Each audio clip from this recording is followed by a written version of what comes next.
Welcome to today's video. Today we're going to be diving deep into how to speak better to yourself and how to have more self-love. Let's dive in. Let's just talk about how to have a little bit more self-love, because I hear it so often. Like, I hear so many people, I get so many messages. I read and talk to a lot of you guys on Instagram as you guys send me messages, and there's just so many of you.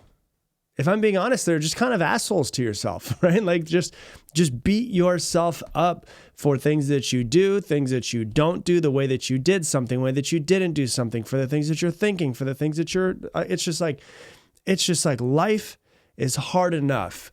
You don't have to be such an asshole to yourself. Like, why is self-love so important? Because it really helps you and starts to help you build confidence. Or if you don't have it, if you are negative to yourself, it hurts you and it hurts your confidence.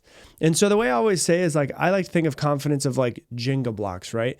When you start to speak positively to yourself, when you start to do things that are heading in the right direction, in alignment with the life you're trying to create, it's like taking another little Jenga block and you're just putting them out there and you're stacking these confidence blocks. But as you start talking shit to yourself, it's like pulling one of them away.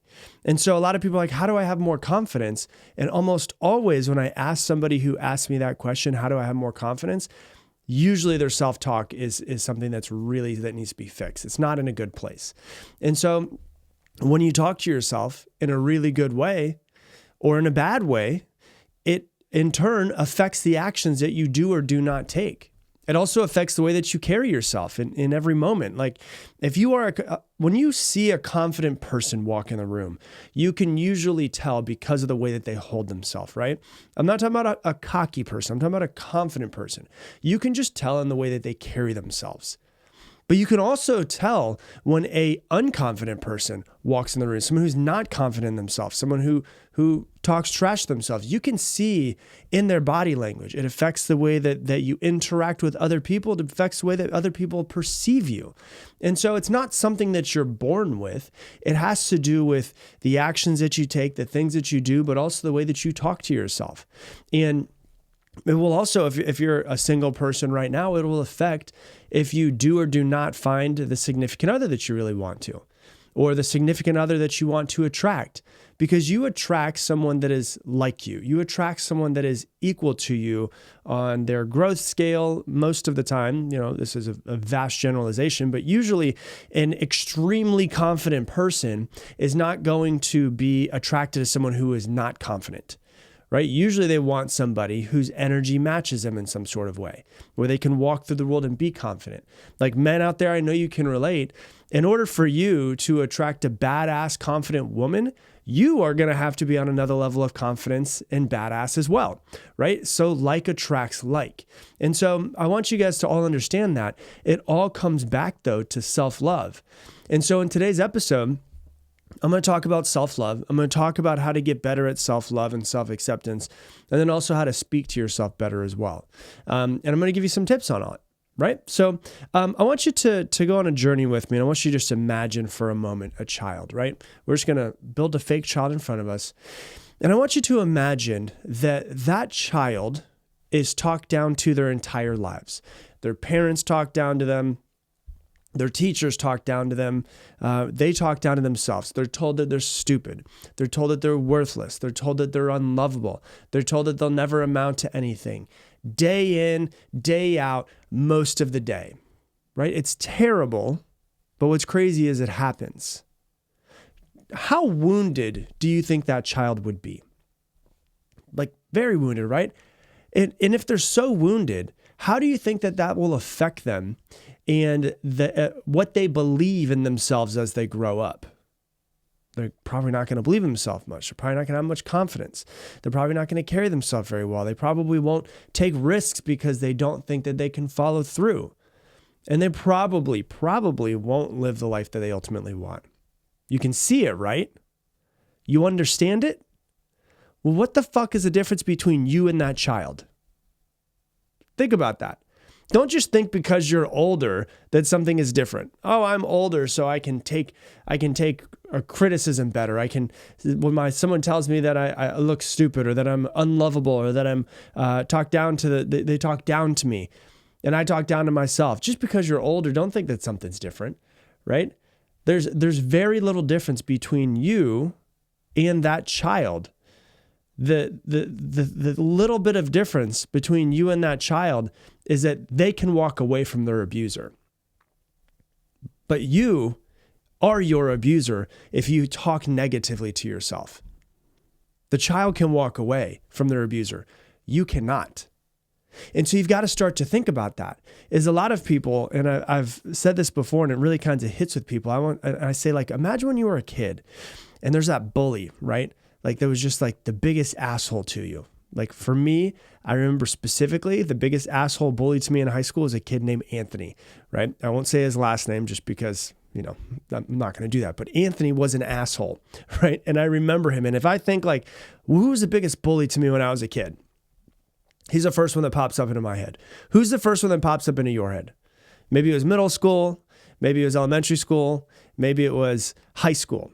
Maybe it was your parents. Who was the biggest bully to you when you were a child? Was it a teacher? Who was it?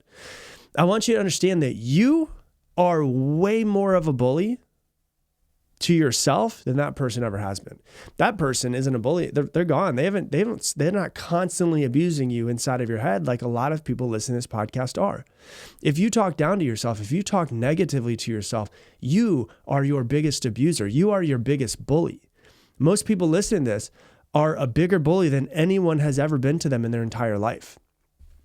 And I want you to think about that. I don't want you to guilt yourself and shame yourself because now you're having awareness of it, but I want you to just become aware and just let it sink into your bones of, like, wow, yeah, I have been really mean to myself and I don't deserve that. I deserve better. I deserve speaking to myself better. So don't then guilt and shame yourself and beat yourself up and abuse yourself even more by saying, oh, you're an asshole, you shouldn't talk to yourself that way. Just become aware and say, I'm going to change it. I've given this example many times before, but years ago, Jay Shetty put up a video and he had these ladies come in. I've talked about this many times in the podcast because I think it's the most potent example physically of how this works. And he had these women come in. They're probably in their 30s. And he gave them a pen and paper and said, I want you to write down everything that you say to yourself, all of the negative things that you say to yourself inside of your head. And they write them all down and they write them down.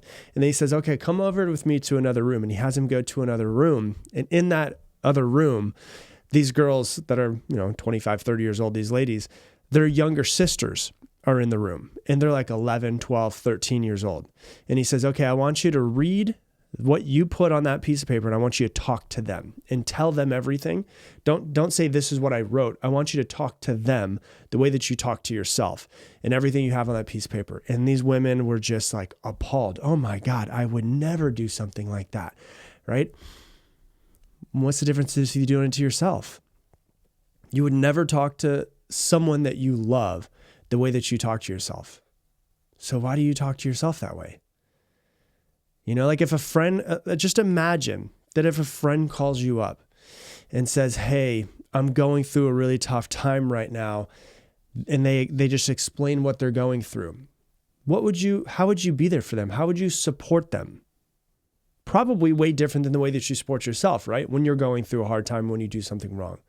Oh, your friend calls you up. Hey, I just went on a date and it didn't do really well. I thought he was really cute. I thought he was great, but he told me he didn't want to see me again. You wouldn't be like, yeah, well, that's also because of the fact, like, you're getting a little bit fat. You've gained about 10 pounds in the past couple of years. You're not taking care of yourself as well. You're also starting to break out a little bit on your face. Also, and like, you wouldn't talk to them that way. But if something happens like that to you, you then go look in the mirror and you start talking trash to yourself, right? So how would you talk to somebody how would you talk to someone that you love that's going through something as if they come to you? That's the way that you should support yourself, but so few people support themselves that way. So like, what do you say when you look in the mirror? When you look in the mirror after getting a shower, you're like, oh my gosh, you look bad here, you look fat here, you're stupid, you're unlovable, you're getting a little fupa over here, whatever it might be. What do you say to yourself? Or do you sit there and you look at yourself and you're like, hey, you're doing a good job. I know we're still improving. We're not where we want to be yet, but I believe in you. We're getting better. You're still, even if your body's still changing, it's like, oh yeah, you might still be overweight, but it's like, you've also lost a pound in the past 2 weeks. I'm proud of you for losing a pound, right? How can you support yourself the same way that you would support a friend that called you and needed support? Because you need a lot of support. We all need a lot of support. All too often we get caught up in comparison and we compare ourselves to other people. And this is what social media really sucks at, right? We compare ourselves naturally to other people. It's just a natural thing to do. And comparison is the thief of joy. You don't love your body because you're looking on Instagram. You tell yourself that you have, a fat ass because you're comparing yourself to a photoshopped model that you saw on Instagram. Or damn, even right now, AI models are taking off on Instagram. They're not even real people. And there's people that are following AI models that don't know that they're AI. They're never been a real person. And they're comparing themselves, their human body, to a artificial intelligence built person who has the perfect body with the perfect dimensions and all of that. Of course, you're going to be comparing yourself and talking trash, right? But it's like, maybe you should get off of social media for a little while. You talk trash to yourself because you procrastinated, you went online, and now you're comparing yourself to the one friend that you have from high school that just, bought a massive house. Or you're comparing yourself to the one friend in high school who's, now traveling all over the place and you're stuck at your desk job. Or you're pissed off that you're driving your, 12-year-old Kia and you're thinking about how that 20-year-old Bitcoin millionaire just put up pictures on his Instagram of the Lambo that he just bought. And you're comparing yourself constantly to these other people. If you find yourself comparing and it's stealing your joy from life, maybe you should delete Instagram for a little while. Try it out. See how it works for you. You have to understand and you have to get better at just accepting. Where you are is where you are. That's a fact. Like in this moment, nothing can change because you are where you are. But the only thing that can change is from what we do right now, from this moment forward. And I do know that one absolute fact is it is harder to get motivated and go to the gym and build a business and be a better person and learn and to stop procrastinating and to work harder. It is harder to do all of those things when you feel like shit. And guess what? When you talk trash to yourself, it makes you feel like shit. Doesn't make you feel good, does it? So if we are comparing ourselves and then we're saying, well, I want to build a business just like, my friend from high school built a business. And then you start talking trash to yourself, it's going to make it really hard to start building that business and take the right action. But how do you feel when someone's telling you how great you're doing? We all love words of affirmation. How much better do you feel when your friend comes over and they're like, oh my God, your body's looking good. You're looking great. Have you lost a few pounds? How proud they are of you that you're taking action, how much they love you. How does that make you feel? There's not a human in the world that's like, I hate that, right? It makes you feel good. Imagine if you had that every day. Imagine if you had that one friend who's just positive affirmations in your ear all day long, how much easier it'd be to take action, right? And it could be, but it could be you instead of that person. And so you've got to start to understand and become very aware of the way that you talk to yourself. A lot of people, what I have found have become, their patterns of talking to themselves negatively have become so normal that they just don't even notice it anymore. It's like when you hear about the story of the old fish swimming by the two younger fish. And he says, hey, water's great today, isn't it? And the two younger fish look at each other and they're like, what's water? Because they're just young. They don't know that they're just in it. It's literally who they are. It's a part of their life. They're just in water all the time. Some people have such negativity surrounding them and also surrounding them inside of their own head that they don't even notice it anymore. But they just notice they don't feel good. So you're either your biggest fan or your biggest critic. You have to start thinking about this. Is like if I said to you, here's a pen and paper. I want you to write down all of the bad things that you say to yourself, all of the ways that you're hard on yourself, all of the ways that you talk trash to yourself. You have to understand that if that's the majority of what's going on in your head, you will get what you focus on the most. And if you focus on the shit, you will get more shit. I promise you that. And so if you're looking at that list and you're looking at that list and seeing all the bad things you say to yourself, and then you're starting to see that all of these things are still around, all of these things are starting to get stronger, they're going to keep popping up because that's what your brain is focusing on all day long. And so what I would recommend is taking that list of all of the bad things that you say to yourself, you write it down and just force yourself to write all of it down so you can physically see it on paper, because it makes a difference when it goes from in your head to on a physical piece of paper where you can see it and you're like, dang, no, this is not good. I don't want to do this anymore. Take that piece of paper after you do it, rip it out and burn it. And then what I want you to do is I want you to write down all of the ways that you want to speak to yourself.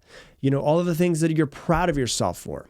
I used to have my clients do this years ago when I would work with one-on-one clients, and I would have them write down, I called it their awesome list. I said, you need to come up with 100 things that you like about yourself, that you've accomplished, that you've done well. I don't care if you got third place in a spelling bee in fourth grade. Write it down. Every accomplishment, everything that you like about yourself, everything that you do well. And I want you to start focusing on those things, because what you focus on, you will get more of. And if you're focusing on all of the shit, you'll get more shit. And you'll have more things to judge yourself on. You'll be more things to be mad about. But if you start focusing on your accomplishments and what you like about yourself, you will start finding more things that you like about yourself. And naturally, you'll start speaking to yourself a little bit better. And so ultimately, you have to realize the way that you speak to yourself might be one of the most important things of either helping you create the life that you want or holding you back from creating the life that you want. And if you can just become more aware, like those two little fish were, of they're swimming in water. If you become more aware of there's a conversation that's happening in my head all day long, you become aware of that and you start to shift it, you will absolutely shift the course of your life. So that's what I got for you for today's episode. If you love this episode, please do me a massive favor. Share it on your Instagram stories. Tag me in at Rob Dial Jr., ROBDIALJR. The only way that this podcast grows is from you guys sharing it. And we appreciate it every single time someone shares it out there, because that allows us to impact more people's lives, which is ultimately what I really want to do. And so if you would do that for me, I would greatly, greatly appreciate it. And with that, I'm going to leave you the same way I leave you every single episode. Make it your mission to make someone else's day better. I appreciate you, and I hope that you have an amazing day.